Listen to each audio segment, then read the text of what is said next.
Банкка акчаны койгондон кийин эртеси күнү справканы алдым. 3-күнү күнү барып акчаны кайра алайын дегенимде 1 жумадан кийин беришин айтты.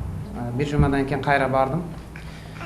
Кайра барганымдан кийин эми акчаңызды бербейбиз деди. Себебин сурасам, себебин айтпай койду. Шахабидин Базарбаев буга чейин KSB банкка убактылуу акча которуп, кайрадан ала албаганын айтып, журналисттер үчүн маалымат берген. Атүгүл карыздары да бар экенин, аны төлөө үчүн эми үйүн сатууга мажбур экендигин билдирген. Бул тууралуу маалымат тарагандан кийин Улуттук коопсуздук кызматы жана финансылык чалгындоо кызматы дагы бир ирет тергөө жүргүзгөн. Бирок арадан 1 айдан ашуун убакыт өткөндүгүнө карабастан эч кандай жооп боло элек. Кара соороо немесе эмне себептен билбедим. Сен экстремистсиң деген неме менен эч кандай бир немесиз немеге алып койду. Учетко алып койду. Кара Суу шаар прокуратурасы жооп берген жок арызга.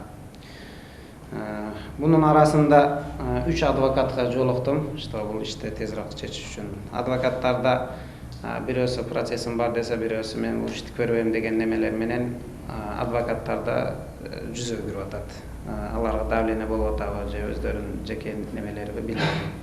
Базарбаев тастыктагандай, буга чейин ал террористтик топко мүчө катары шектелип, 1 жылга эркинен ажыратылган. Бирок айтымында жакшы жүрүм туруму үчүн 6 айдан кийин бошотулган. Шахабидин мырза террористтик топко мүчө эмес экендигин билдирип, козголгон иш атайын уюштурулган чагым деп айтканы менен, KSB банктын Оштогу өкүлчүлүгү бул атайын такталган маалымат деп ачыктаган. Өкмөттүн мыйзамынын негизинде кылмыштуу иштерди легализациялоо жана террористтик, экстремисттик иштерди каржылоо каршы аракеттенүү деген мыйзам бар. Жана бул мыйзамды аткаруу үчүн Кыргыз өкмөтүнүн алдында өкмөтүнө караштуу финансылык чалгындоо мамлекеттик кызматтын распоряжениясынын негизинде. Черный список деп коет. Ал бизде бул мыйзам чегиндеги иш. Ошо черный списокто аныкталып калды. Анткени менен Базарбаев KSB банкты каракчылык кылды деп баалайт. Ал эми тергөөнүн аягына чыкпай, жергиликтүү бийлик маселени кайдыгер карап жаткандыгы мыйзамдын иштебегендигинин белгиси дейт. Факт болсо мени камап салсын. Монтип эле акчаны кармап, ошон подозрение менен неме кылбастан. Айбым болсо камап салсын, бирок акчаны берсин. Пресс-конференцияда айткандай натыйжа болобу, эми голодовка жарыялайм.